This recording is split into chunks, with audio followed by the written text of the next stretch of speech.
Bonjour, je m'appelle Clarisse, j'ai 20 ans et j'ai décidé de faire une vidéo ou plusieurs au sujet d'un échange universitaire que j'ai fait l'année dernière parce que je me suis dit que ça pourrait être utile. Donc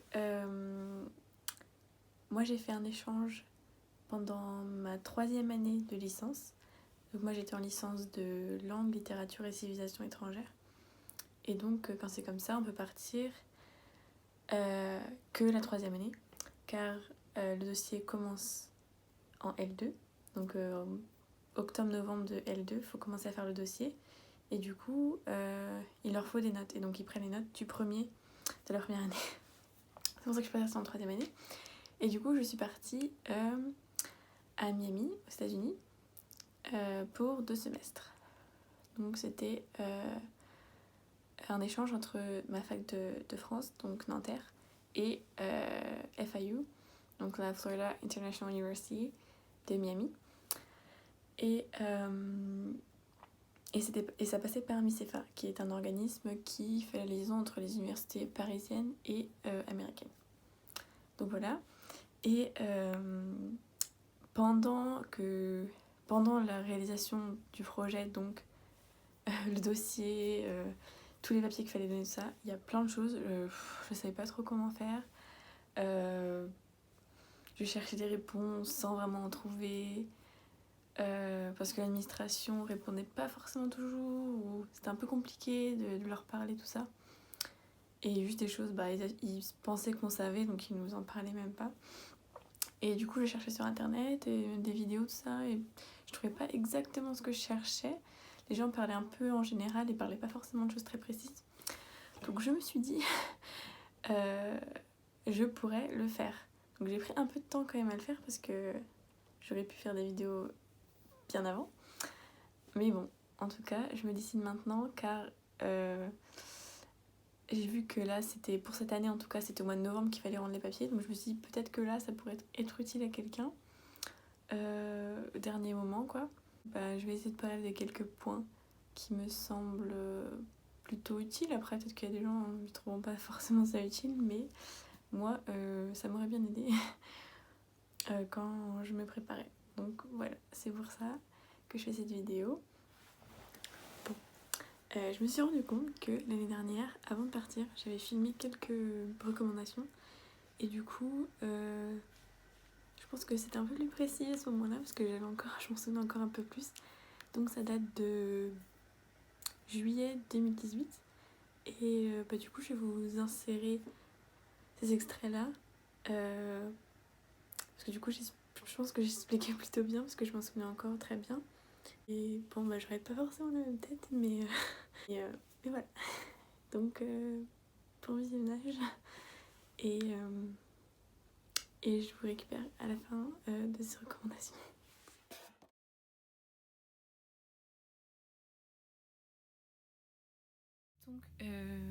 Donc moi, j'ai toujours eu envie de partir. Et dès ma première année d'L1, je savais que j'avais envie de partir à l'étranger pour au moins une année de ma licence.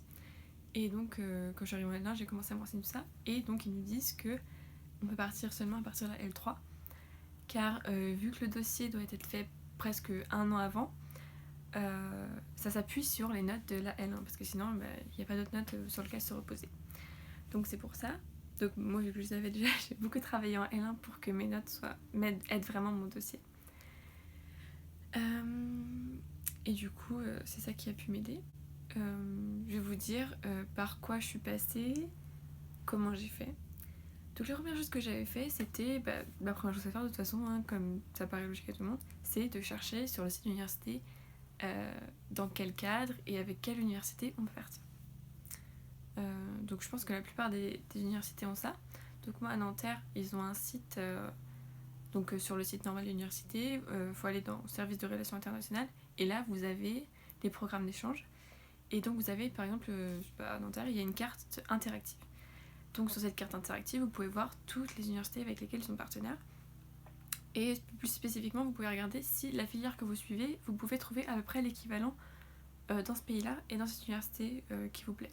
Car il faut savoir que les projets peuvent être acceptés que si vous arrivez à trouver un certain nombre de cours qui correspondent à peu près à votre licence, ce qui paraît normal. Donc, du coup, vous avez un dossier à faire qui est à rendre début novembre. Donc, oui, donc moi je crois que c'était le 9 novembre, un truc comme ça. Donc, à votre université, donc au service de relations internationales de votre université. Donc, eux, ils vont vous demander un dossier, donc avec pas mal de papiers différents. Et si par exemple l'université pour laquelle vous faites un vœu est pas seulement partenaire avec Nanterre, mais passe par un partenaire qui s'appelle par exemple MICEFA, comme c'est le cas pour moi. Donc MICEFA c'est un organisme, donc MICEFA ça veut dire, attendez je regarde, Mission interuniversitaire de coordination d'échanges franco-américains. Donc c'est un truc qui a été, c'est une organisation qui a été créée en 1985 pour justement créer des échanges entre des universités différentes. Et du coup, eux, ils s'occupent surtout, enfin que exclusivement, de l'Amérique du Nord, donc des États-Unis et du Canada. Donc ils ont un partenariat avec plus de 60 universités en Amérique du Nord et avec 16 universités parisiennes. Donc j'imagine que si vous n'êtes pas à Paris, ça doit être des programmes différents, je les connais pas trop, mais vous avez d'autres programmes aussi sur lesquels vous pouvez vous appuyer pour pouvoir partir, ou seulement des échanges entre votre fac et la fac d'accueil sans passer par des organismes. Enfin même moi, là à Nanterre, j'ai une copine qui part sans aucun organisme, du coup pour elle c'était plus facile et moins de papier à faire. Parce que du coup, vous avez le dossier pour votre fac et le dossier pour MICEFA. Et donc, il y a pas mal de doublons, mais vous devez faire quand même les deux. Donc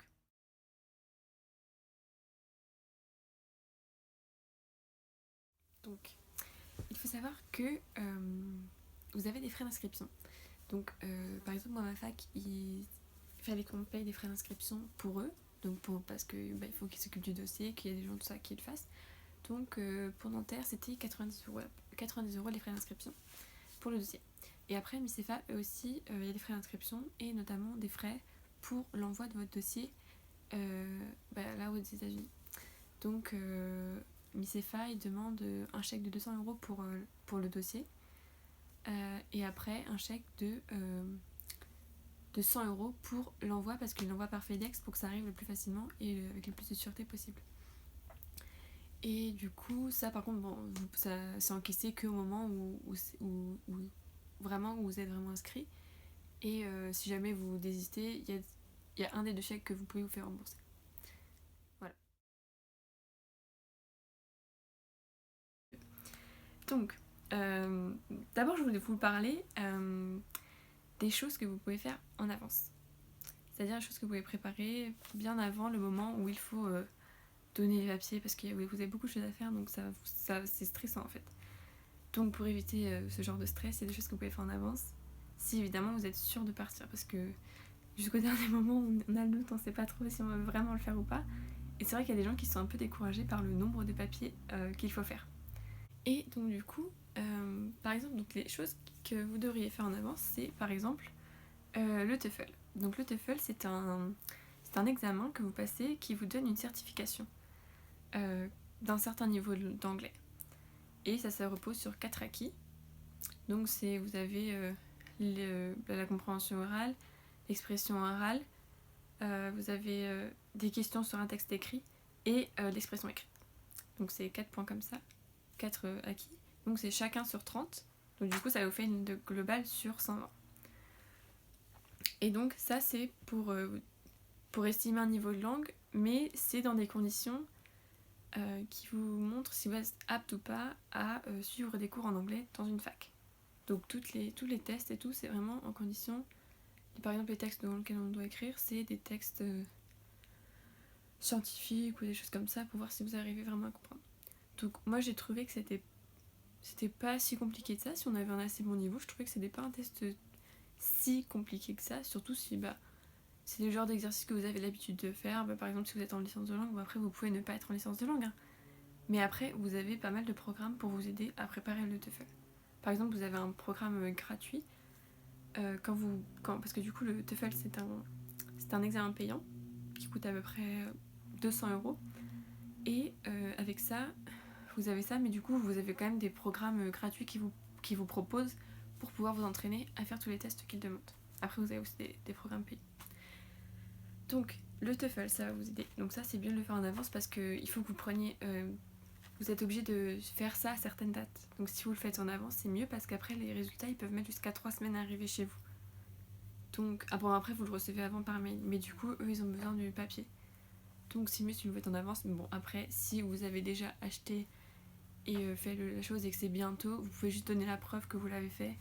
Et la fac ils vont juste attendre que vous receviez le papier officiel.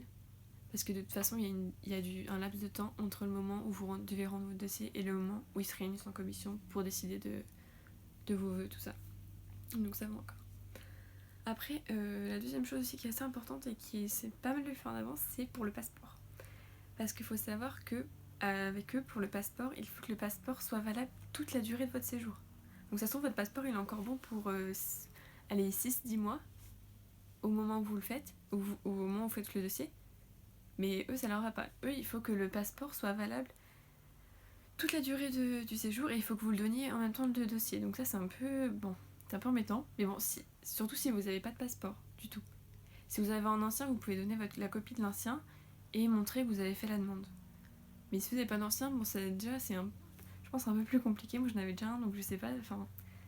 Ouais, vaut mieux le faire en avance. Parce qu'en plus, dans pas mal d'endroits, il faut avoir un rendez-vous pour le faire. Maintenant, je sais pas trop pourquoi. Dans ma ville, c'était comme ça. Du coup, moi, j'ai dû le faire... la ville de mes parents, c'était comme ça. Et j'avais un rendez-vous dans super longtemps. Du coup, j'ai dû le faire plus près de Paris. Mais du coup, oui, c'est mieux de faire le passeport en avance parce que, oui, vraiment, faut mettre ça en tête. C'est que faut que ça dure toute la durée du séjour. Donc, ça se trouve, vous êtes au mois de novembre, votre passeport, il est encore valable jusqu'à, le mois de novembre d'après. Il faut quand même que vous fassiez votre passeport maintenant parce qu'il faut que ce soit jusqu'à la fin de votre séjour. Donc il y a une fille, je me souviens, ça l'embêtait parce que son passeport, il se terminait 1 mois avant la fin. Et du coup, c'est un peu embêtant quoi. Donc il y a le passeport. Et après, s'il y a une chose, si vous pouvez le faire en avance, c'est mieux, c'est l'aide de recommandation. Parce que moi, je l'ai pas pu le faire, j'ai pas pensé à le faire en avance. Et même au début de l'année, j'ai pas trop osé demander à mes anciens profs. Parce que du coup, vu que c'est le début de l'année, il y a certains profs qui vont peut-être pas accepter de vous faire l'aide de recommandation étant donné qu'ils ne vous connaissent pas. Enfin, que vous connaissez pas vraiment, des fois vous n'avez même pas encore eu de partiel, donc ils savent pas du tout quelles sont vos capacités. Et donc la plupart ils vont le faire parce qu'ils savent très bien que c'est juste pour vous aider, donc il n'y a aucune raison de vous mettre des bâtons dans les roues. Mais il y en a qui vont juste dire bah non, on n'a pas fait de partiel, je peux pas vous faire de lettre de recommandation. Donc il y a ça aussi. Donc si jamais vous pouvez demander à vos profs de l'aide avant de vous faire une lettre de recommandation, vos profs de L1 par exemple, bah faites-le. Si c'est bien passé et tout. Sinon si vous trouvez des profs gentils comme tout le monde le... Il y en a beaucoup de profs gentils qui vont vous aider à faire votre lettre de recommandation. Et par contre, demandez à plus de 3. Parce que vous en faut 3, mais demandez peut-être à 5-6 profs. Comme ça, vous êtes sûr d'avoir les 3. Parce qu'il y en a qui mettent du temps, et puis des fois, ça marche pas comme vous voulez. Donc faites ça. Et je pense que c'est bien parce que vous avez déjà beaucoup de papiers à faire. Donc si vous arrivez à faire ça, même juste 2 semaines avant, en avance, c'est déjà bien parce que vous allez avoir beaucoup de papiers à imprimer. J'ai cru que j'avais tué une entière forêt. Donc, y a ça. Et aussi, il y a un papier... Je sais pas si y a vraiment besoin de le faire très en avance, mais en fait, c'est un papier de la banque. Donc ça dépend si vous arrivez facilement à avoir des rendez-vous ou pas avec votre banque. Parce qu'en fait, il faut que vous puissiez justifier que vous avez assez d'argent dans votre compte bancaire pour pouvoir partir. Donc je sais que le premier dossier de la fac, il vous demande pas une très grande estimation, donc ça va. Mais le truc, c'est qu'après, il va falloir que vous y retourniez si l'estimation n'est pas assez forte. Parce que il faut savoir que la fac de France va vous donner une estimation et celle de Bicéphale ne sera pas forcément la même. Eux, ça va être beaucoup. Eux, par exemple, je crois qu'ils estiment ça à peu près, il faut que vous ayez à peu près 15 000 $ sur votre compte. Donc ça, c'est le truc général, basique. À mon avis, ils font des moyennes par rapport à toutes les facs des États-Unis. Mais après, chaque fac a le montant d'estimation que eux pensent qui est bon d'avoir. Donc par exemple, moi, la fac de mon choix, eux, ils voulaient plutôt... au début, ils m'avaient dit 18 000, mais en fait, non, finalement, c'était 21 000. Donc, faut que vous puissiez justifier de ça. Bon, après, ça va parce qu'ils vous relancent. Donc, c'est pas grave si la première fois, c'était pas le bon. ils vont juste vous le dire et puis vous allez en faire une autre, hein, c'est pas de souci. Bon, c'est juste, ça peut prendre peut-être du temps si genre votre banque, vous n'arrivez pas à avoir rendez-vous. Mais sinon, il y a pas de problème, vous n'allez pas être super embêté à cause de ça. Ils vont vous relancer et vous le faites et tout va bien. Mais bon, si vous le savez en avance, comme ça vous êtes préparé mentalement et tout. Et oui, donc du coup, pour le montant sur votre compte bancaire, forcément, on n'a pas forcément tout ça direct. Surtout quand on se dit qu'on va travailler après, que l'argent on l'aura peut-être à un autre moment. Donc ça, la dame de Micefa m'avait dit que vous n'avez pas besoin d'avoir vraiment ce montant-là. Mais par exemple, vous pouvez demander à quelqu'un que vous connaissez, genre à votre oncle, votre tante, je sais pas, de mettre l'argent sur votre compte. Vous faites la déclaration avec la banque et après, ils le remettent sur leur compte à eux. Comme ça, au moins vous avez la déclaration et même si vous n'avez pas tout de suite l'argent, vous allez l'avoir à un autre moment. Donc ça, au moins, comme ça, vous avez juste la déclaration à faire, quoi. Donc ça, c'est ce qu'elle m'a conseillé parce que on n'a pas tous comme ça l'argent qui est là. Donc ça, c'était des choses qui me paraissaient plutôt importantes à faire, surtout en avance. Mais après, il y a d'autres choses, parce qu'il y a des choses qui paraissent assez évidentes, genre les pièces d'identité, l'aide de motivation, tout ça. Mais après, vous avez un CV à faire. Et donc, vous devez le faire en français et en anglais. Parce que, en fait, il faut que vous traduisiez. Donc ça. Après, il faut que vous traduisiez donc les CV, vos relevés de notes, il faut tout traduire. Enfin, vos relevés de notes de là et là. Il faut que vous traduisiez les lettres de recommandation, donc de vos profs. Par exemple, moi j'ai une prof qui était très sympa, elle me l'a fait dans les deux langues, donc ça c'était plutôt cool. Mais sinon, faut que nous-mêmes on traduise les lettres. Donc après, si vous avez le temps, vous pouvez demander à un prof de relire pour savoir si vous n'êtes pas trompé, tout ça. Et après, donc vous avez le dossier de l'université, vous avez le dossier Micefa, et après, si vous voulez, et vous êtes éligible à ça, vous avez ce qui s'appelle une bourse pour l'aide à la mobilité. Donc c'est une bourse pour vous aider à partir à l'étranger. Donc auparavant, c'était aussi le Crous qui s'occupait de ça. Mais maintenant, c'est chaque université qui a un budget pour s'occuper de ça. Donc c'est eux qui définissent le montant que vous pouvez avoir. Donc à mon avis, selon les universités, on n'a pas tous le même montant. Donc je sais pas à peu près, je sais toujours pas combien je vais toucher. Enfin, personne ne sait combien on va avoir. Mais c'est quelque chose auquel vous pouvez penser et j'ai aucune idée à combien on peut avoir. Mais ça peut nous aider en tout cas. Et ça, c'est un dossier que vous devez rajouter. Donc pour ça, c'est une chose basique, hein, les avis d'impôt, les photocopies de carte d'identité, tout ça. Voilà. Donc voilà, c'était toutes les choses auxquelles j'ai pensé. Et je pense faire d'autres vidéos peut-être sur des sujets un tout petit peu différents. Enfin, toujours sur l'échange, mais peut-être d'autres choses auxquelles je pense, que je trouve utiles. Et en vrai, si jamais quelqu'un voit cette vidéo et qui a des questions supplémentaires, faut me le dire dans les commentaires. Et puis j'en ferai une autre parce que je veux juste vous aider. Et j'ai aussi regardé parce qu'il y avait quelqu'un qui m'envoyait régulièrement des questions, qui allait partir donc cette année, donc qui est parti cette année, qui m'envoyait régulièrement des questions. Donc j'ai regardé ces questions aussi à lui pour les inclure aussi, comme ça ça peut-être pourrait aider quelqu'un d'autre. Et voilà. Merci d'avoir regardé cette vidéo. Et du coup, n'hésitez pas si vous avez des questions, tout ça. Ça me fera plaisir de vous répondre. Parce que voilà, moi j'aurais bien aimé avoir de l'aide à ce moment-là. Donc aucun problème, je peux vous aider. Voilà. À plus.